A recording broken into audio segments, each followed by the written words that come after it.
Video fresh आ रहा।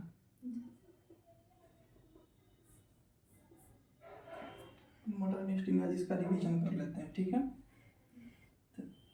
Modern history का revision कर लेते हैं। पहला क्वेश्चन है, उत्तराधिकार के जैसे मुगल सम्राट जो बहादुर थी है औरंगजेब, उसका 1707 में मृत्यु हो जाता है, 1707 ईस्वी में। तो उसके बाद उत्तर मुगल काल आएगा, ठीक। तो उत्तर मुगल काल से क्वेश्चन है कि उत्तराधिकार के युद्ध में गुरु गोविंद सिंह ने किसका साथ दिया था? बहादुर शाह का साथ दिया था, ठीक है। उस दिन बताए थे बहाजहां फरूक, बहादुर शाह जफर, उसके बाद बहाजहां से जहादार शाह, फरूक से फरूक सियर हो जाएगा, उसका मोहम्मद शाह हो जाएगा, और सबसे लास्ट में आ जाएंगे बहादुर शाह जफर द्वितीय आ जाएंगे, ठीक है। तो उत्तराधिकार के युद्ध में बहादुर शाह जो जफर है, बहादुर शाह जो है उसको किसने साथ दिया था? गुरु गोविंद सिंह ने दिया था, ठीक है। गुरु गोविंद सिंह ने दिया था, ठीक। गुरु गोविंद सिंह। अवध का संस्थापक शहादत खा हो जाएगा। हैदराबाद का संस्थापक चिनकिलीज खा हो जाएगा। बंगाल का संस्थापक मुर्शिद कुली खा। बंगाल का संस्थापक कौन हो जाएगा? मुर्शिद कुली खा, ठीक है। उसका बहादुर शाह का पूर्व का नाम बताइए। बहादुर शाह का पूर्व का नाम मुइज्जम था, ठीक है। बहादुर शाह को और किस नाम से जाना जाता था? साहेब बेखबर नाम से जाना जाता था, ठीक है। जो शासक निर्माता अली बंधु थे, क्या क्या नाम था? सैयद बंधु थे, अली बंधु नहीं थे, सैयद बंधु। अली बंधु कौन हो जाएगा? खिलाफत आंदोलन वाला हो जाएगा अली बंधु। इसमें शासक निर्माता सैयद बंधु थे, दो भाई थे। कौन, क्या नाम था? हुसैन अली खां और अब्दुल्ला खां। क्या नाम था? हुसैन अली खां और अब्दुल्ला खां नाम था, ठीक है। जहादार शाह को और क्या कहता था? लंपट मूर्ख, ठीक है। फारूक सियर को घृणित कायर। फारूक सियर को क्या कहा जाता था? घृणित कायर, ठीक है। और मोहम्मद शाह को रंगीला बादशाह। मोहम्मद शाह को रंगीला बादशाह, ठीक है। ईरान का पुराना नाम क्या है?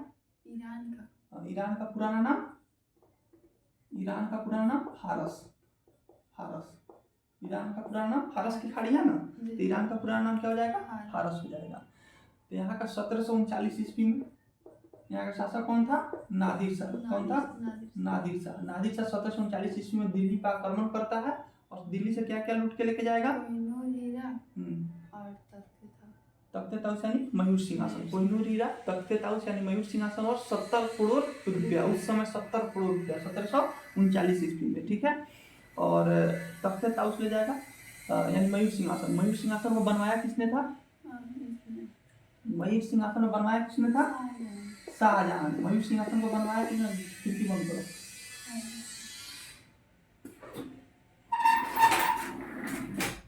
वीडियो फ्रेश आ रहा है।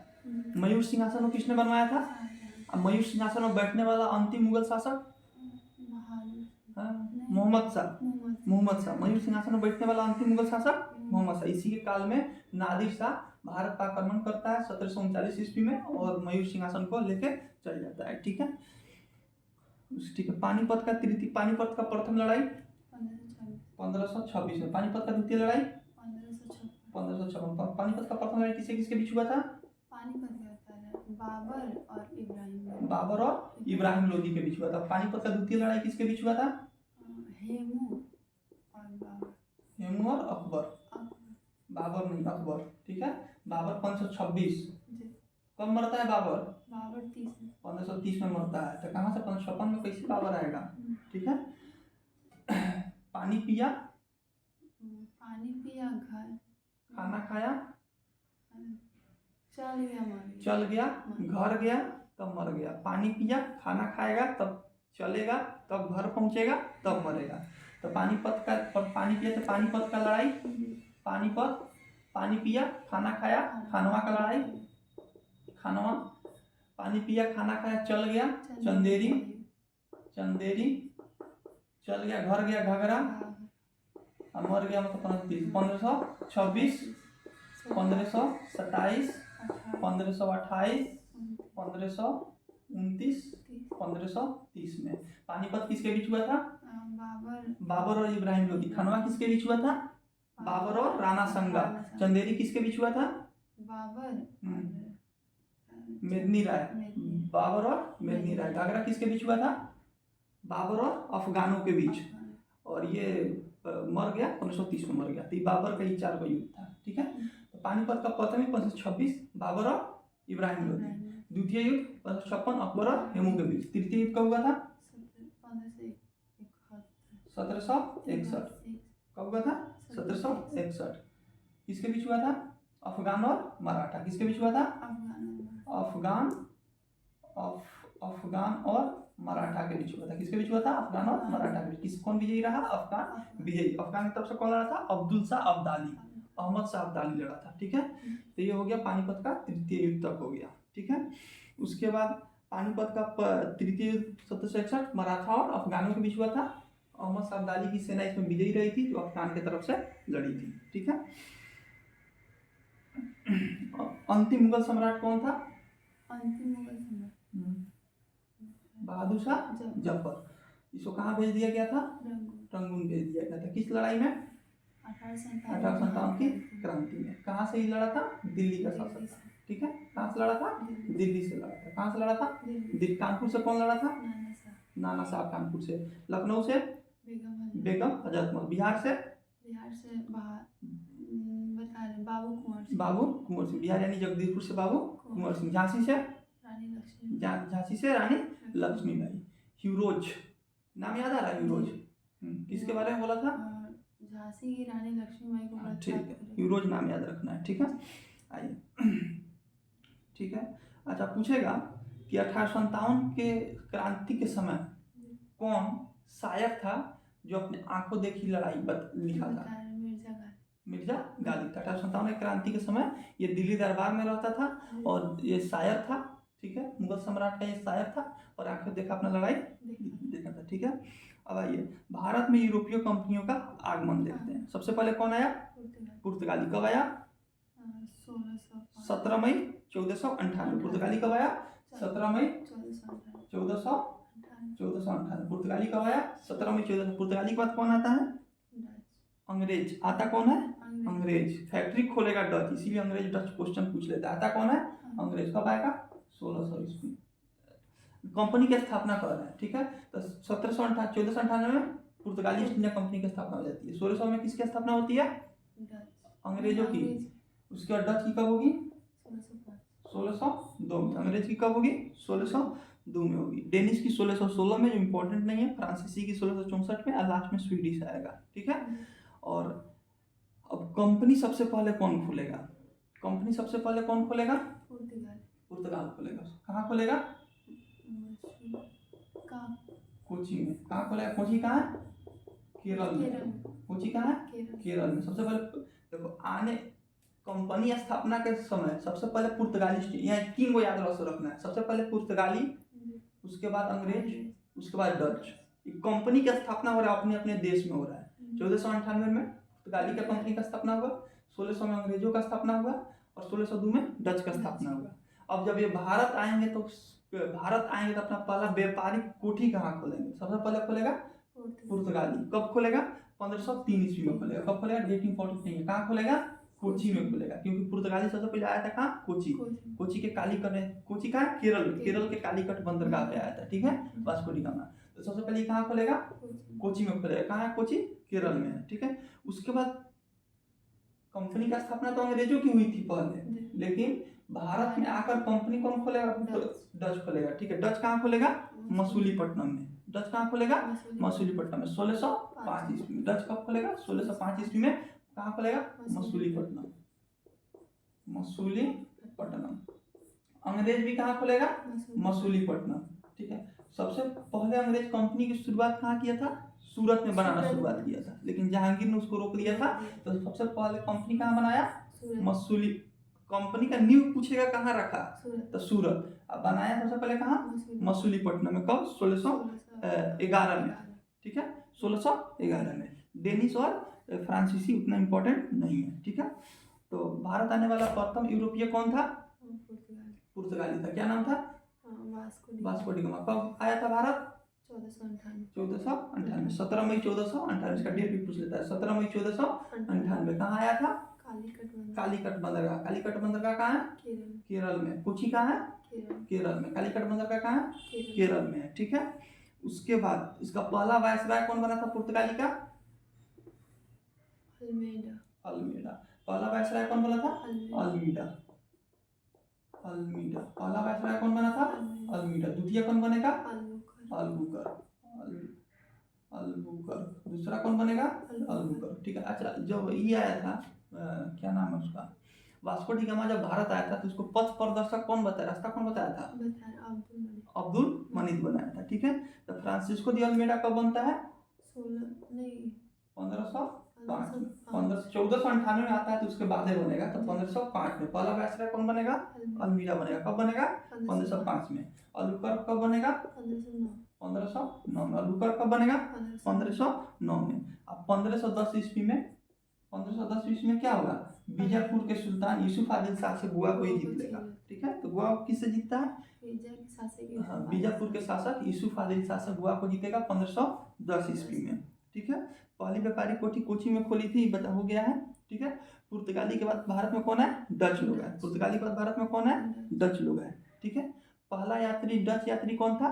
Corneal Houtman. ठीक है, बताए हुए हैं। पहला भारत में आने वाला पहला डच यात्री कौन था? Corneal Houtman. जैसे पूछ देगा पुर्तगाली से भारत में आने वाला पहला यात्री कौन था? Vasco D gamma. वैसे डच वाला कौन था? कार्नियल हाउटमैन था। ठीक है। डच ने अपनी पहली व्यापारिक कोठी कहाँ खोली थी? मसूलीपट्टनम में खोली थी। ठीक है। उसके बाद बेदरा का युद्ध। बेदरा का युद्ध कब हुआ था? बेदरा और वांडीवास। बेदरा और वांडीवास बताए थे। बेदरा और वांडीवास, दो वांडीवास। बेदरा 3 अक्षर है तो पहले होगा, इसमें 4 अक्षर। कब होगा? 1759। कब होगा? 1760। किसके बीच होगा? अंग्रेज और डच। अंग्रेज और डच के बीच होगा। डच के बीच। वांडीवास किसके बीच होगा? अंग्रेज और फ्रांसीसी। किसके बीच होगा? बहुत इंपॉर्टेंट क्वेश्चन, अंग्रेज और फ्रांसीसी। ठीक है। तो बेदरा 3 अक्षर है तो 59 में 1700 कब होगा? 59 में होगा। वांडीवास 4 अक्षर है तो इसके जस्ट अगले साल होगा। ठीक है। अंग्रेज और डचों के बीच बेदरा होता है और वांडीवास अंग्रेज और फ्रांसीसियों के बीच होता है। ठीक है। मुगल दरबार में पहुंचने वाला प्रथम अंग्रेज यात्री कौन था? हॉकिंस। कुकर के नाम से याद रखना है। कैप्टन हॉकिंस था। जेम्स प्रथम का राजदूत बन के आया था। किसका राजदूत बन के आया था? जेम्स प्रथम का राजदूत बन के आया था। ठीक है।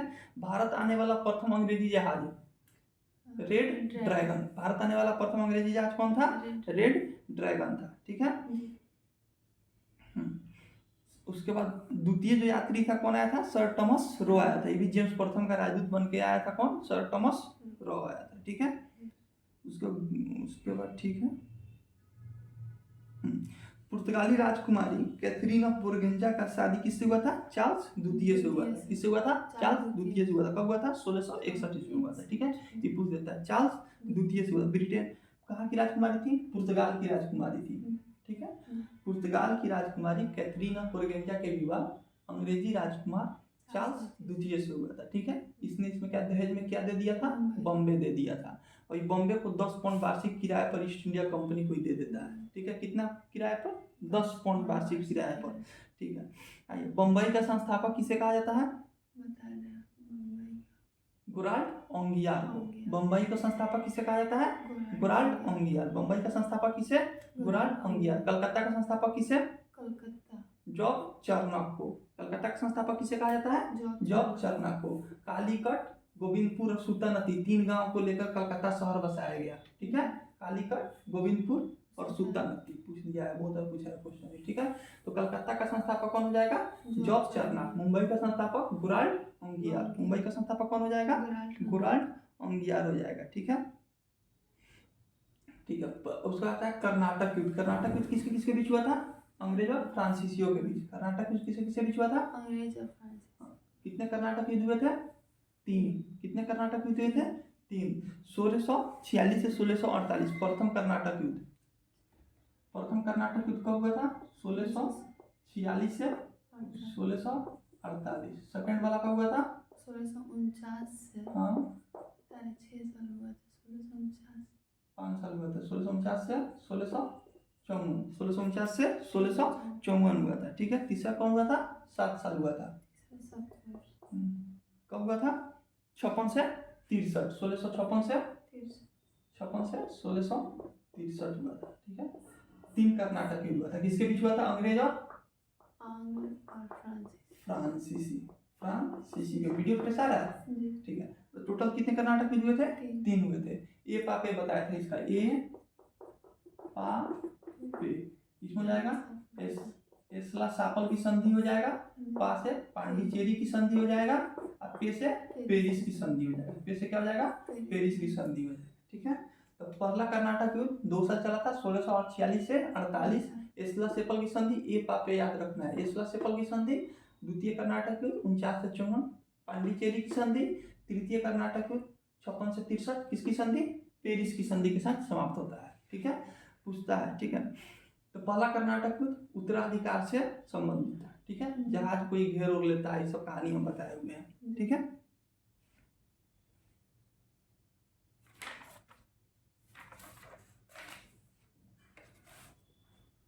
प्रथम कर्नाटक युद्ध ऑस्ट्रिया के उत्तराधिकार से संबंधित था, बताए हुए हैं, ठीक है। वांडीवास बता दिए, ठीक है। 1760 ईस्वी में हुआ था वांडीवास। अब बंगाल को अंग्रेजों का आधिपत्य से देखते हैं। बंगाल का संस्थापक कौन था? मुर्शिद कुली का था। बंगाल का संस्थापक कौन था?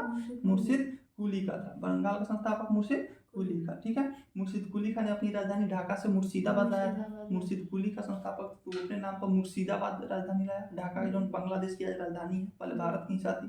तो ढाका से कहाँ लाएगा? मुर्शिदाबाद। मुर्शिदाबाद किस नदी के किनारे है? भागीरथी नदी के किनारे। किस नदी के किनारे है? भागीरथी नदी के किनारे है, ठीक है। गिरिया क्यों 1740 में हुआ था, सरफराज को हराकर, ठीक है। सरफराज का अलवर्दी का शासक बनता है, ठीक है। अलीवर्दी का क्या बनेगा? शासक बनेगा। इसका नाती कौन रहता है? सिराजुद्दौला। इसका नाती कौन रहता है? सिराजुद्दौला, ठीक है। इसी के समय में, अलीवर्दी खां के समय में बंगाल को भारत का स्वर्ग कहा जाता था, ठीक है। इसका नाती कौन रहता है? सिराजुद्दौला, ठीक है। उसके बाद 20 जून 1756 ईस्वी को क्या हो जाएगा? कालकोठरी की घटना हो जाएगा। 20 जून 1756 को क्या हो जाएगा? कालकोठरी की घटना हो जाएगा। 146 में से टोटल 23 आदमी जिंदा बचते हैं, ठीक है। इसी के बाद इसका रचयिता कौन होता है? जेड हॉलवेल होता है, ठीक है।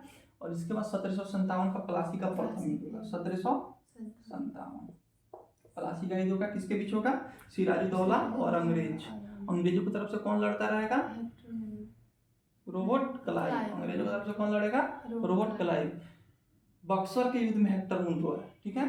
तो 1757 का प्लासी का युद्ध क्या हो जाएगा? प्लासी का युद्ध। प्लासी का युद्ध किसके बीच होगा? सिराजुद्दौला एक सुजाउद्दौला है, यहाँ पे याद रखना है, सिराजुद्दौला और रॉबर्ट क्लाइव के बीच होगा, ठीक है। इस युद्ध को कौन जीतता है? रॉबर्ट क्लाइव जीतता है। किसके धोखाधड़ी से जीतता है? मीर जाफर। किसके धोखाधड़ी से? मीर जाफर के धोखाधड़ी से, याद रखना। मीर जाफर के धोखाधड़ी से क्या युद्ध जीत जाएगा? उसका मीर जाफर को बंगाल का नवाब बना दिया जाएगा, ठीक है। मीर जाफर को बंगाल का नवाब बना दिया जाएगा। फिर मीर जाफर को हटाकर इसके दामाद मीर कासिम को बनाया जाएगा। किसको बनाया जाएगा? मीर कासिम को बनाया जाएगा। किसको बनाया जाएगा? मीर कासिम को बनाया जाएगा। मीर कासिम जो बनेगा तो फिर ये अपनी राजधानी मुर्शिदाबाद से कहाँ लाएगा? मुंगेर में। कहाँ लाएगा? मुंगेर में। मुंगेर का बिहार में है। तो इस तरह राजधानी का क्रम क्या होगा? पहले बंगाल की राजधानी ढाका थी। ढाका से मुर्शिद कुली का कहाँ लाता है? मुर्शिदाबाद।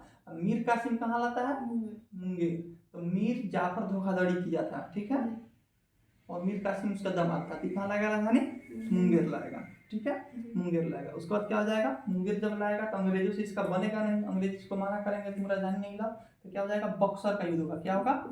बक्सर का बिहार में है। कब होगा ये? 1764। बक्सर का युद्ध कब होगा? 1764 में। बक्सर का युद्ध कब होगा? 1764। किसके बीच होगा? मीर कासिम और अंग्रेज।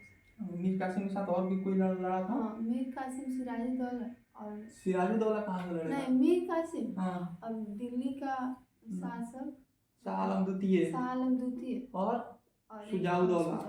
सिराजुद्दौला नहीं, सुजाउद्दौला। मीर कासिम, शाह आलम द्वितीय और सुजाउद्दौला। सिराजू नहीं, सुजाउद्दौला, ठीक है। बक्सर के युद्ध में। बक्सर के युद्ध में विजयी कौन रहा? अंग्रेज तरफ से कौन लड़ा था? Hector Munro. बक्सर युद्ध कब हुआ था? 1764 ईस्वी में। इसके बाद क्या होगा? 1765 का इलाहाबाद की संधि। इलाहाबाद की संधि कब हुई थी? 1764 में बक्सर का युद्ध हो जाएगा। उसके जस्ट अगले साल 1765 में इलाहाबाद की संधि होगी। इलाहाबाद की संधि करने के लिए किस अंग्रेज को बुलाया गया? रॉबर्ट क्लाइव को बुलाया गया। इलाहाबाद की संधि में क्या होगा? बिहार, बंगाल और उड़ीसा का दीवानी किसको मिल गया? अंग्रेजों को मिल गया, ठीक है। बिहार बंगाल और उड़ीसा की दीवानी किसको मिल गया? अंग्रेजों को मिल गया, ठीक है। चलो, मैसूर का संस्थापक कौन था?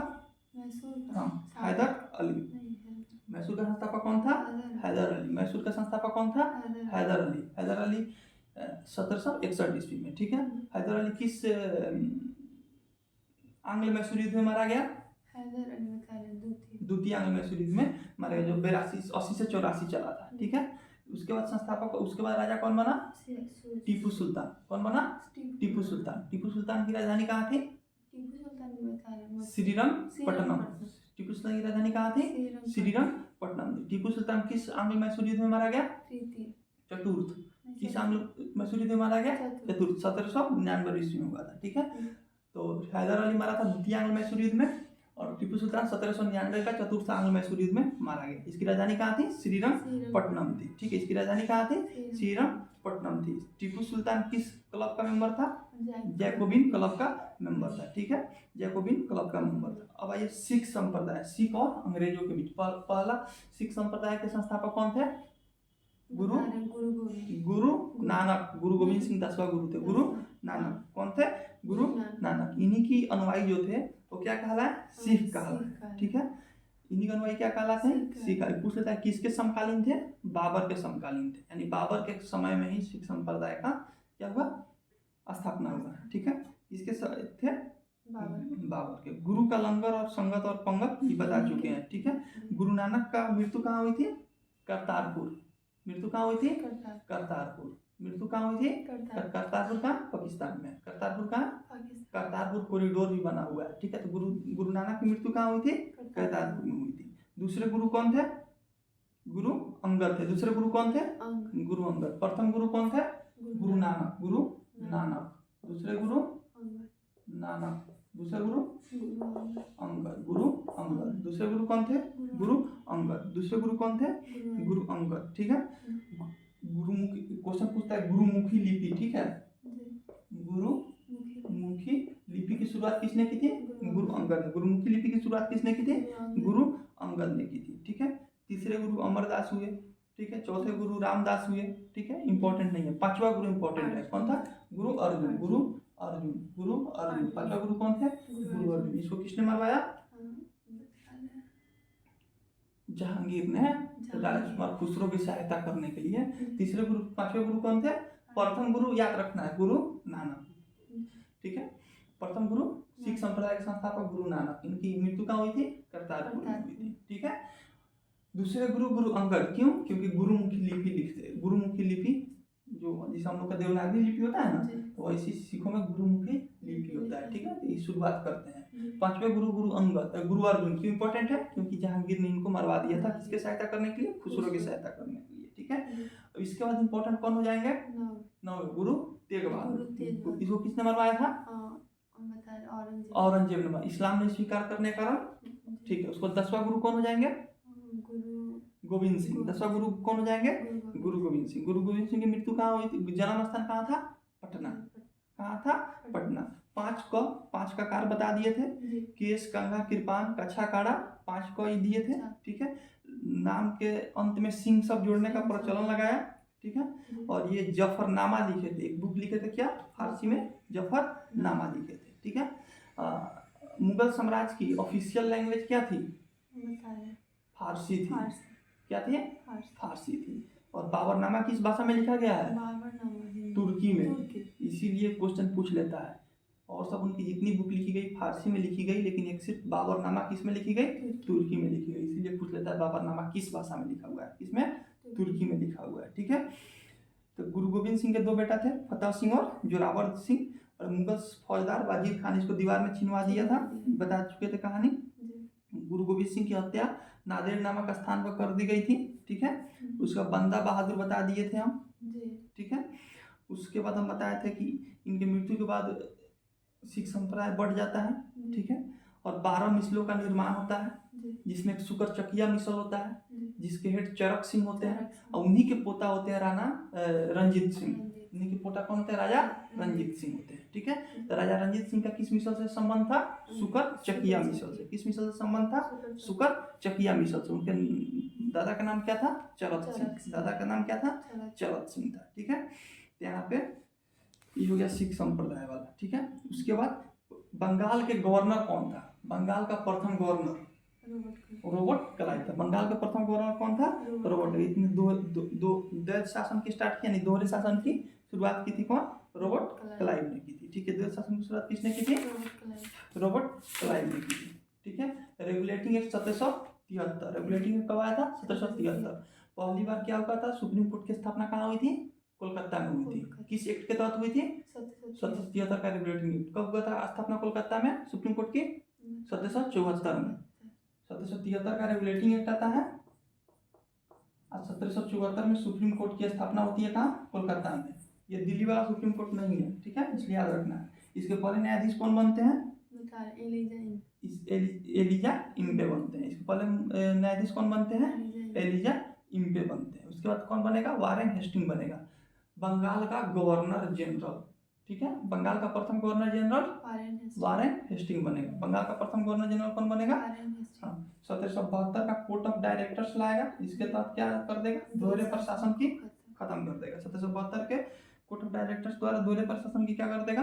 खत्म कर देगा। ठीक है, मनुस्मृति का अंग्रेजी अनुवाद किस नाम से हुआ था? एक कोड ऑफ जेंटू लॉज। एक कोड ऑफ जेंटू लॉज। ठीक है, भगवत गीता का अंग्रेजी अनुवाद किसने किया था? विलियम विल्किंस ने किया था। William Wilkins. William Jones Asiatic Society of Bengal की स्थापना 1784, कल बताए थे हम। ठीक है, भगवत गीता का अंग्रेजी अनुवाद कौन करेगा? विलियम विल्किंस करेगा। ठीक है, प्रथम मदरसे की स्थापना हेस्टिंग करेगा। कहाँ करेगा? कोलकाता में, प्रथम मदरसा। ठीक है, अब प्रथम संस्कृत विद्यालय, हिंदू संस्कृत विद्यालय की स्थापना कौन करेगा? जोनाथन डंकन करेगा।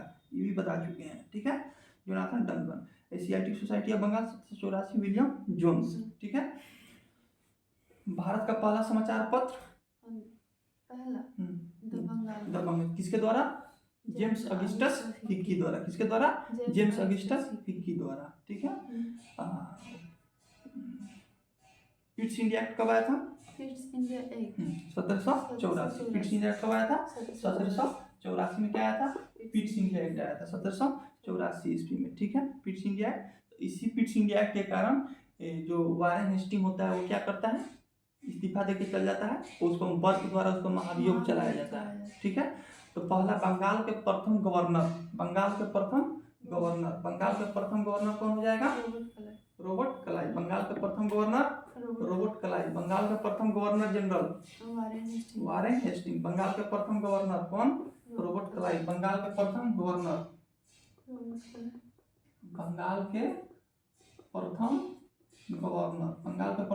कौन हो जाएगा? Robert Clive. बंगाल के प्रथम गवर्नर जनरल कौन हो जाएगा? Warren Hastings. ठीक है, वारेन हेस्टिंग्स। ठीक है, वारेन हेस्टिंग्स हो गया। ठीक है, उसके बाद कौन आएगा? लॉर्ड कॉर्नवालिस का समय आएगा। लॉर्ड कॉर्नवालिस का समय। अच्छा, सुरक्षा प्रकोष्ठ की नीति किसके समय लागू की गई थी? वारेन हेस्टिंग के समय। इसको बहुत भी है, इसको याद रखना। सुरक्षा प्रकोष्ठ, रिंग फायर पॉलिसी। सुरक्षा प्रकोष्ठ की नीति किसके समय आया था? वारेन हेस्टिंग के समय। इसके बाद कौन आएगा? Lord Cornwallis. लॉर्ड कॉर्नवालिस का काम बताओ। रेलवे का जनक और अस्थायी बंदोबस्त। कॉर्नवालिस कोड लाया था। कॉर्नवालिस 1793 में कॉर्नवालिस कोड लाएगा। ठीक है, पुलिस थाना का स्थापना यही करेगा। लोक सेवा आयोग के जनक किसे कहते हैं? कॉर्नवालिस को ही कहते हैं। ठीक है, 1793 में क्या लाता है? अस्थायी बंदोबस्त लाता है। कॉर्नवालिस क्या लाएगा? हाँ, एक 3 तरह का बंदोबस्त था। अस्थायी बंदोबस्त बिहार बंगाल इस सब में था। ठीक है, उसका महलवाड़ी था। उसके बाद रैयतवाड़ी था। ठीक, अस्थायी बंदोबस्त में हेड कौन होते थे? जमींदार होते थे। ये बताया, अस्थायी बंदोबस्त में हेड कौन होता था? जमींदार होता था। महलवाड़ी में कौन होता था? हाँ नहीं, रैयतवाड़ी में डायरेक्ट, रैयत मतलब क्या होता है? किसान होता है। तो रैयतवाड़ी में डायरेक्ट कौन आ गया? किसान आ गया। डायरेक्ट किसान टैक्स देता था। महलवाड़ी में गांव का मुखिया एक बना दिया गया, उच्च चंदा वसूल के, टैक्स वसूल के देता था। ठीक है, तो ये बता चुके हैं। पहला हो गया अस्थायी बंदोबस्त, दूसरा हो गया महलवाड़ी, तीसरा हो गया रैयतवाड़ी। रैयतवाड़ी में रैयत मतलब किसान, डायरेक्ट किसान। महलवाड़ी में गांव का मुखिया। और जब बात करेंगे अस्थायी बंदोबस्त की तो एक जमींदार होता था। ठीक है। और जमींदार स्वतंत्र था, मान लो तुम किसान है, जमींदार है, तो हम स्वतंत्र है, तुमसे हम 50 रुपया टैक्स ले सकते हैं, लेकिन हम सरकार को कितना देंगे, 10 रुपया का फिक्स है, तो 10 रुपया सरकार को देंगे। तो जमींदार इसमें क्या था, स्वतंत्र था। तो ये जो था परमानेंट सेटलमेंट था, कहाँ का, बिहार, बंगाल, उड़ीसा, झारखंड में सब परमानेंट सेटलमेंट था। इसमें क्या होता था, जिसे 11 भाग में 10 भाग किसको देना पड़ता था, कंपनी को, और 1 भाग जमींदार अपने पास रखता था, ठीक है। 10/11 भाग किसको, कंपनी को, यानी 90% कंपनी को देना पड़ता था और 10% जमींदार अपने पास रखता था, ठीक है। तो अस्थायी बंदोबस्त 1793 में लाया था, ठीक है। रैयतवाड़ी और महलवाड़ी भी है। रैयतवाड़ी कहाँ पे लागू था, दक्कन के क्षेत्र में, महाराष्ट्र वाला जो क्षेत्र था, दक्कन का क्षेत्र था, उसमें रैयतवाड़ी लागू था। महलवाड़ी किसमें, सबसे नीचे चल जाइए, रैयतवाड़ी सबसे नीचे चल जाइए, रैयतवाड़ी, महलवाड़ी किसमें, दक्कन के क्षेत्र में, ठीक है। रैयतवाड़ी आ जाएगा नीचे, ठीक है। तो महलवाड़ी जो रैयतवाड़ी था उसका हेड कौन था, रीड और मुनरो। रैयतवाड़ी का हेड कौन था, रीड और मुनरो। और महलवाड़ी का हो गया रीड और मुनरो, और रैयतवाड़ी का रीड और मुनरो। महलवाड़ी का कौन हो जाएगा, हॉल्ट मैकेंजी, महलवाड़ी का मौ से मैकेंजी हो जाएगा, हॉल्ट मैकेंजी। अस्थायी बंदोबस्त कौन हो जाएगा, कॉर्नवालिस। अस्थायी बंदोबस्त कौन लाया, कॉर्नवालिस। महलवाड़ी कौन लाया, Holt Mackenzie, Holt Mackenzie. Ryotwari कौन आएगा, र से रैयत, र से रीड, रीड और मुनरो लाएगा, ठीक है। यहाँ तक आ गया समझ में।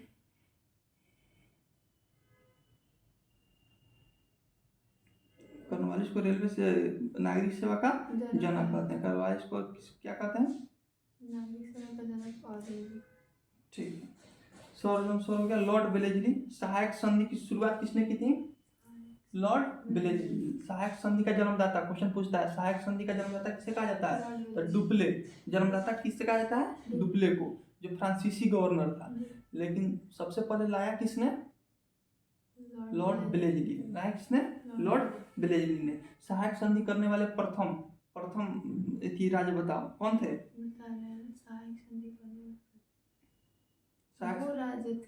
हैदराबाद नहीं, 2 राज्य थोड़े थे सहायक, वो तो तुम बता रही थी वाला, हड़प नीति वाला बता रही है, ठीक है। सहायक संधि करने वाले पहले राज्य कौन थे, हैदराबाद, 1798 ईस्वी, ठीक है। हैदराबाद कब करता है, 1798 ईस्वी में करता है। उसका मैसूर करता है, ठीक है। इंदौर के होलकरों ने सहायक संधि स्वीकार नहीं की थी, ठीक है। तो सहायक संधि करने वाले पहले राज्य कौन थे, हैदराबाद, इसको याद रखना है, ठीक है। सहायक संधि करने वाले पहले राज्य हैदराबाद, ठीक है। जॉर्ज बार्लो के समय बता दिए थे, बेलोर में सिपाही विद्रोह हुआ था। लॉर्ड हेस्टिंग्स के बारे में बता दिए थे कि संगौली की संधि कब हुआ था, आंग्ल नेपाल युद्ध कब हुआ था, 1814 से 1816 ईस्वी में। अमर सिंह थापा, नेपाल के कौन थे, अमर सिंह थापा और अंग्रेजों के बीच हुआ था, और युद्ध समाप्त हुआ संगौली के संधि के साथ, इसको याद रखना है। आंग्ल नेपाल युद्ध कहा जाता है, आंग्ल मतलब अंग्रेज और नेपाल मतलब नेपाल के बीच हुआ था। तो नेपाल की तरफ से कौन लड़े थे, अमर सिंह थापा लड़े थे, ठीक है। 1814 से 1816 ईस्वी में किस संधि के साथ समाप्त हुआ युद्ध, संगौली की संधि के साथ समाप्त हुआ, ठीक है। संगौली के संधि के साथ समाप्त हुआ, ठीक है। Lord William Bentinck. बंगाल का प्रथम गवर्नर जनरल कौन था, वारेन हेस्टिंग था। बंगाल का प्रथम गवर्नर जनरल कौन था, वारेन हेस्टिंग था, ठीक है।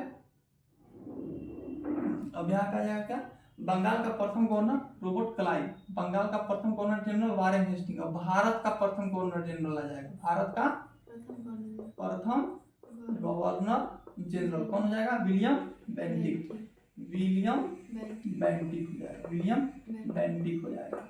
भारत का प्रथम वायसराय कौन हो जाएगा, प्रथम वायसराय कौन हो जाएगा, वायसराय कौन हो जाएगा, कैनिंग हो जाएगा, कैनिंग हो जाएगा। भारत का प्रथम वायसराय कौन हो जाएगा, कैनिंग हो जाएगा, ठीक है। तो भारत का प्रथम गवर्नर रॉबर्ट क्लाइव।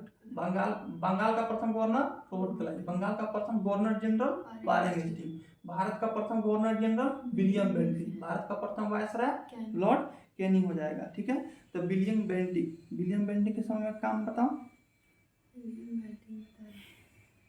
राजा राम मोहन राय के साथ मिलकर सती प्रथा को समाप्त किए थे 1829 ईस्वी में। कब किए थे, 1829 ईस्वी में, ठीक है। सती प्रथा का उन्मूलन राजा राम मोहन राय ने किया था, ठीक है। सती प्रथा का उन्मूलन किसने किया था, राजा राम मोहन राय ने किया था, ठीक है। और इसमें एक और हुआ था, क्या हुआ था, ठगी प्रथा का अंत हुआ था, हुआ था। कैप्टन सलीमन के सहायता से हुआ था। ठीक है। चार्ल्स मेटकॉफ भारतीय प्रेस का मुक्तिदाता किसे कहा जाता है? चार्ल्स मेटकॉफ को भारतीय प्रेस का मुक्तिदाता। डायरेक्ट जो क्वेश्चन एग्जाम में पूछ रहा हूँ वही रिपीट कर रहा है। भारतीय प्रेस का मुक्तिदाता किसे कहा जाता है? चार्ल्स मेटकॉफ को कहा जाता है। ठीक है। अब आइए, लॉर्ड एलिंगबरो, इसके समय में क्या था? दास प्रथा का उन्मूलन हुआ। इसके समय में दास प्रथा का खत्म किया गया लॉर्ड एलिंगबरो के समय में। ठीक है। सिंध विषय के विषय क्वेश्चन पूछता है, सिंध विजय के विषय में किसका कथन था कि वो अफगानी तूफान की पूंछ थी? किसका कथन था? नेपियर का कथन था। किसका कथन था? नेपियर का। तो रविवार की छुट्टी की शुरुआत कब हुई थी? 1843 ईस्वी में हुई थी। कब हुई थी? 1843 ईस्वी में हुई थी। अब आएगा लॉर्ड डलहौजी। लॉर्ड डलहौजी का काम बताओ। डलहौजी डाक प्रथा का शुरू किया था और डॉक्ट्रिन ऑफ लेप्स, हड़प की नीति। ठीक है। डलहौजी क्या लाया था? हड़प की नीति लाया था। और हड़प की नीति लाया था। पहली बार रेलवे कर्नवालिस ने किसके समय चला था? डलहौजी डलहौजी के समय चला था। किस समय रेलवे चलाया गया था? डलहौजी के समय चलाया गया था। ठीक है। तो पूछेगा व्यापकत सिद्धांत। व्यापकत सिद्धांत कहिए या उसको क्या कहिए? हड़प की नीति कहिए। जब पढ़ा रहे थे तो बताए थे। किसके समय आया था? डलहौजी के समय। व्यापकत सिद्धांत या हड़प की नीति यानी डॉक्ट्रिन्स ऑफ लेप्स। डी से डलहौजी, डी से डॉक्ट्रिन ऑफ लेप्स। इसका क्या होता है हिंदी? व्यापकत सिद्धांत या हड़प की नीति। ठीक है। तो व्यापकत सिद्धांत या हड़प की नीति कौन लागू किया था? लॉर्ड डलहौजी के। सबसे पहले किसको हड़पा था? सतारा को। 1848 ईस्वी में सबसे पहले किसको हड़पा था? सतारा को। कब हड़पा था? सहायक संधि, हैदराबाद को सबसे पहले सहायक संधि में 1798 ईस्वी। सहायक संधि का जन्म था किसे? डुप्ले को। लागू किसने किया? वेलेस्ली लागू किया। तो सहायक संधि है। ये हड़प की नीति। हड़प की नीति बताए थे कि जिसका अपना कोई बच्चा नहीं हो वो उसका राज्य हड़पा जाएगा। अपना बच्चा मतलब क्या? बेटा नहीं हो। ठीक है। उत्तराधिकारी नहीं हो, उसका राज्य हड़प रहा था। सबसे पहले किसको हड़पा था? सतारा को हड़पा था। डेट याद रखना है इसको। किसको? कब? 1748 ईस्वी में हड़पा था। किसको हड़पा था? सतारा को हड़पा था। ठीक है। उसका इंपॉर्टेंट है, अवध को हड़पा था। झांसी को 1853 ईस्वी में हड़प लिया। रानी लक्ष्मीबाई से झांसी को 1853 ईस्वी में हड़प लिया। और अवध को कुशासन का आरोप लगाकर 1856 ईस्वी में अवध को हड़प लिया। सबसे पहले किसको हड़पा? सतारा को 1848 ईस्वी में। ठीक है। उसका झांसी को 1853 ईस्वी। 1856 ईस्वी में किसको हड़पा? अवध को। किसका आरोप लगाकर? कुशासन का आरोप लगाकर अवध को हड़पा। ठीक है। अवध का संस्थापक सादत खां था। ये पहले हम लोग देख चुके हैं। ठीक है। उल डिस्पैच कौन लाया था? डलहौजी। 1854 में क्या लाया था? उल डिस्पैच। ड से डलहौजी, ड से डिस्पैच, उसी समय बताया हुआ। उल डिस्पैच कौन लाया था? डलहौजी। कब लाया था? 1854 ईस्वी में लाया था। ठीक है। उसके बाद रेलवे का जनक किसे कहा जाता है? हाँ, 16 अप्रैल 1853। 16 अप्रैल 1853। कब? 16 अप्रैल 1853 रेलवे की शुरुआत होती है। कहाँ से कहाँ होती है? बॉम्बे से थाने। कितना किलोमीटर? 34 किलोमीटर। ठीक है। पोस्ट ऑफिस एक लाता है। ठीक है। इसने ग्रीष्मकालीन यानी गर्मी के समय शिमला को राजधानी बना देता है। ठीक है। ग्रीष्मकालीन गर्मी के समय कौन राजधानी रहेगा? शिमला राजधानी रहेगा। ठीक है। 1853 ईस्वी में पहली बार प्रतियोगी परीक्षा के आधार पर पद दिया जाने लगा। ठीक है। इसको याद रखना है। ठीक है। उसके बाद कौन आएगा? लॉर्ड कैनिंग आएगा। कौन आएगा? लॉर्ड कैनिंग आएगा। लॉर्ड कैनिंग प्रथम वायसराय बनेगा। इसके पता 1857 की क्रांति कितने समय हुई थी? लॉर्ड कैनिंग की। जो क्वेश्चन एग्जाम में पूछ रहा है वही रिपीट कर रहा है। 1857 की क्रांति किसके समय हुई थी? लॉर्ड कैनिंग के समय हुई थी। अंतिम भारत का अंतिम गवर्नर जनरल कौन है? कैनिंग है। भारत का प्रथम वायसराय कौन हो जाएगा? कैनिंग। क्योंकि अंतिम गवर्नर जनरल था, यहाँ से पद चेंज हो जाता है तो ये वायसराय बन जाता है। ठीक है। ये बता दिए। ठीक है। उसके बाद क्या पूछता है? विधवा पुनर्विवाह अधिनियम किसके समय आया था? लॉर्ड कैनिंग के समय। किसके सहयोग से? ईश्वरचंद विद्यासागर 1856 ईस्वी। विधवा पुनर्विवाह अधिनियम किसके समय? लॉर्ड कैनिंग के समय आया था। किसके सहयोग से आया था? ईश्वरचंद विद्यासागर। कब आया था? 1856 ईस्वी में आया था। ठीक है। उसके बाद इसके और क्या है इसमें? इसने बैकवर्ड जो सिद्धांत था यानी हड़प की जो नीति थी, जो डलहौजी स्टार्ट किया था, उसको किसने खत्म किया? लॉर्ड कैनिंग ने उसको खत्म कर दिया। ठीक है। लॉर्ड मेयो पहली बार जनगणना किसके समय हुई थी? कब हुई थी? 1872। 1872 पहली बार जनगणना किसके समय हुई थी? लॉर्ड मेयो के समय। किसके समय हुई थी? कब हुई थी? 1872 में हुई थी। कब हुई थी? 1872 में हुई थी। ठीक है। अब पहली बार नियमित जनगणना किसके समय हुई थी? रिपन 1861 में 81, 1881। उसके बाद हर एक 10 साल पे जनगणना होती है। 2011, 2021, 2031, हर एक 10 साल पे हुई। तो पहली बार जनगणना लॉर्ड मेयो के काल में 1872 ईस्वी में। अब पहली बार नियमित जनगणना, यानी नियमित मतलब हर अब साल 10 साल पे नियम के अनुसार होगा, नियमित होगा। ये कब होगा, किसके समय? लॉर्ड के समय, लॉर्ड रिपन के समय हुआ था। ठीक है। तो भारतीय प्रेस का मुख्यतः किसे कहा जाता है? चार्ल्स मेडकॉक को कहा जाता है, ये बता चुके हैं। ठीक है। आइए, कुका आंदोलन कहाँ हुआ था? पंजाब में हुआ था। आंदोलन जो बता रहे थे उसमें बताया था। कुका आंदोलन कहाँ हुआ था? नील आंदोलन कहाँ हुआ था? बंगाल में हुआ था। चंपारण सत्याग्रह चंपारण में हुआ था। ठीक है। अब आइए लॉर्ड लिटन, इसके बाद कौन आएगा? लॉर्ड रिपन आएगा। ठीक है। तो लॉर्ड लिटन के इस ओवन मेरेडिथ के नाम से किसे जाना जाता है? लॉर्ड लिटन को ओवन मेरेडिथ के नाम से किसे जाना जाता है? लॉर्ड लिटन को जाना जाता है। ठीक है। इसके बाद इसमें ठीक है, केसरी हिंद की उपाधि देता है महारानी विक्टोरिया को। दिल्ली दरबार का आयोजन इसके समय होता है। ठीक है। और ये वर्नाकुलर प्रेस एक्ट कौन लाता है? लॉर्ड लिटन लाता है। वर्नाकुलर प्रेस एक्ट कौन लाता है? लॉर्ड। किस पत्र के लिए लाता है? इसको शायद विद्यासागर के सोमप्रकाश पत्र के लिए लाता है। ठीक है। वर्नाकुलर प्रेस एक्ट लाता है। इसमें क्या था कि हिंदी में आप सरकार के खिलाफ नहीं कुछ गड़बड़ नहीं छाप सकते हैं, नहीं तो आपकी सारी संपत्ति क्या हो जाएगी? जब्त हो जाएगी। ठीक है। और अंग्रेजी में आप छाप सकते हैं। क्यों अंग्रेजी में छाप सकते हैं? क्योंकि इन भारत के लोग अंग्रेजी पढ़ नहीं सकते थे, तो अंग्रेजी में आप छापिए, कोई दिक्कत नहीं है। ठीक है। पायनियर अखबार ने वर्नाकुलर प्रेस एक्ट 1878 का समर्थन किया था। तो वर्नाकुलर प्रेस एक्ट कब आया था? 1878 में आया था। किसके समय आया था? लॉर्ड लिटन के समय आया था। किस अखबार के लिए आया था? सोमप्रकाश के लिए आया था। खासकर मतलब और भी अखबार थे, लेकिन खासकर सोमप्रकाश के लिए आया था। इसके बाद कौन आएगा? लॉर्ड रिपन आएगा। 1882 में वर्नाकुलर प्रेस एक्ट को क्या कर देगा? खत्म कर देगा। 1878 में vernacular press act Lord Lytton का था। बहुत भी क्वेश्चन है, पूछता है कि वर्नाकुलर प्रेस एक्ट किसके समय आया था? लॉर्ड लिटन के समय आया था। खत्म किसने किया? रिपन खत्म किया। खत्म किसने किया? रिपन खत्म किया। ठीक है। उसके बाद इसमें क्या हुआ? स्थानीय स्वशासन का जनक किसे कहा जाता है? लोकल गवर्नमेंट्स का जनक, स्थानीय स्वशासन का जनक, जो आज ग्राम पंचायत मुखिया सरपंच बनता है, किसका जनक कौन है? लॉर्ड रिपन है। यही क्वेश्चन पूछेगा, स्थानीय स्वशासन का जनक किसे कहा जाता है? लॉर्ड रिपन को कहा जाता है। वीडियो को 2 बार 4 बार देखना, याद हो जाएगा। स्थानीय स्वशासन का जनक किसे कहा जाता है? लॉर्ड रिपन को कहा जाता है। स्थानीय स्वशासन का जनक किसे कहा जाता है? लॉर्ड रिपन को कहा जाता है। इसी समय पहली बार 1881 ईस्वी में नियमित जनगणना कराई गई थी। ठीक है। कारखाना अधिनियम भी लाता है, जो चाय कॉफी और नील के भगवान का नहीं था। 9 वर्ष से कम व्यक्ति, ठीक है, ये सब बता चुके हैं। ठीक है। हाँ, भारत का उदारक किसे कहा जाता है? लॉर्ड रिपन को कहा जाता है। भारत का उदारक किसे कहा जाता है? लॉर्ड। क्वेश्चन पूछेगा कि भारत का उदारक किसे कहा जाता है? लॉर्ड रिपन को कहा जाता है। लॉर्ड रिपन को भारत का उदारक की संज्ञा किसने दिया था? फ्लोरेंस नाइटिंगेल ने। लॉर्ड रिपन को भारत का उदारक का संज्ञा किसने दिया था? फ्लोरेंस नाइटिंगेल ने दिया था। ठीक है। उसके बाद कौन आएगा? लॉर्ड डफरिन आएगा। इसके समय का महत्वपूर्ण कार्य क्या है? कांग्रेस की स्थापना कब हुआ था? 1850। उसके बाद कौन आएगा?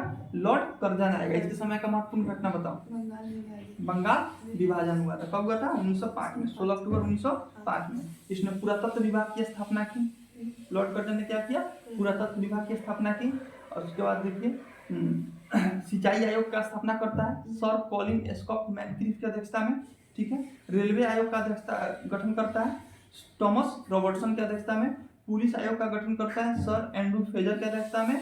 और विश्वविद्यालय आयोग का गठन करता है सर थॉमस रैले की अध्यक्षता में, जो इतना इंपॉर्टेंट नहीं है। ठीक है। भारतीय पुरातत्व विभाग की स्थापना ही करता है। बंगाल विभाजन कर देता है। ठीक है।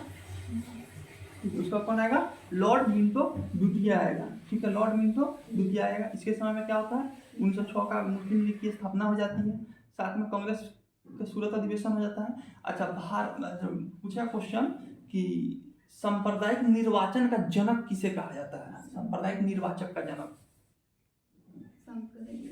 डायरेक्ट क्वेश्चन पूछता है। सांप्रदायिक निर्वाचन का जनक किसे कहा जाता है? लॉर्ड मिंटो द्वितीय को कहा जाता है। इसको याद रखना है। सांप्रदायिक निर्वाचन का जनक किसे कहा जाता है? लॉर्ड मिंटो द्वितीय, क्योंकि मुसलमानों के लिए अलग से निर्वाचन मंडल दे दिया था 1909 का मोर्ले मिंटो रिफॉर्म में। ठीक है। तो इसीलिए सांप्रदायिक निर्वाचन का जनक किसे कहा जाता है? ये क्वेश्चन पूछेगा, राजेंद्र प्रसाद ने किसे पाकिस्तान का जन्मदाता कहा है? यही लॉर्ड मिंटो द्वितीय को कहा। क्यों था? क्योंकि यहाँ पे मुसलमानों के लिए अलग निर्वाचन मंडल हो गया। अब धीरे धीरे मुसलमान क्या करेंगे? पाकिस्तान का मांग करेंगे। ठीक है, तो सांप्रदायिक निर्वाचन का जनक किसे कहा जाता है? लॉर्ड मिंटो द्वितीय कहा जाता है। ठीक है, राजेंद्र प्रसाद ने किससे पाकिस्तान का जन्मदाता कहा है? लॉर्ड मिंटो द्वितीय। उसके बाद कौन आएगा? लॉर्ड हार्डिंग आएगा। ठीक है, लॉर्ड हार्डिंग आएगा। 1912 में दिल्ली दरबार का आयोजन होता है, ये सब बता चुके हैं। ठीक है, इसके समय में बॉम्बे क्रोनिकल बता दिए, फिरोज मेहता ये सब बता दिए। ठीक है, उसके बाद कौन आएगा? चेम्सफोर्ड आएगा। चेम्सफोर्ड के समय का लखनऊ अधिवेशन होगा 1916 ईस्वी में। सैंडलर आयोग का गठन होगा शिक्षा के लिए, ये सब बता दिए। रॉलेट एक्ट पास होगा। अब पूछेगा रॉलेट एक्ट किसके समय पास हुआ था? लॉर्ड चेम्सफोर्ड के समय। 1919 में कौन था? चेम्सफोर्ड था। तो रॉलेट एक्ट किसके समय पास हुआ था? चेम्सफोर्ड। पूछेगा रॉलेट एक्ट जब पास हुआ था तो भारत का वायसराय कौन था? चेम्सफोर्ड था।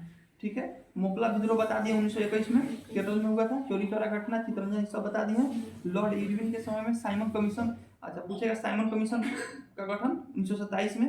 भारत कब आया? 1928 ईस्वी में। ये सब बता दिए हैं। ठीक है, गोलमेज सम्मेलन भी हो गया है, सांप्रदायिक पंचायत भी हो गया है, लिनलिथगो के बारे में भी हो गया है। भारत छोड़ो आंदोलन किसके समय स्टार्ट हुआ था?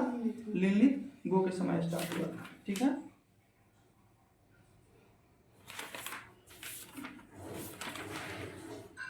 ठीक है, स्वतंत्र भारत के प्रथम गवर्नर जनरल लॉर्ड माउंटबेटन हो जाएंगे। स्वतंत्र भारत के प्रथम गवर्नर जनरल, हाँ, और स्वतंत्र भारत के प्रथम और अंतिम भारतीय गवर्नर जनरल सिराज गोपालाचारी। सिराज गोपालाचारी। ठीक है, सिराज गोपालाचारी। चलो यहाँ से हिस्ट्री खत्म हो गया, बंद करो।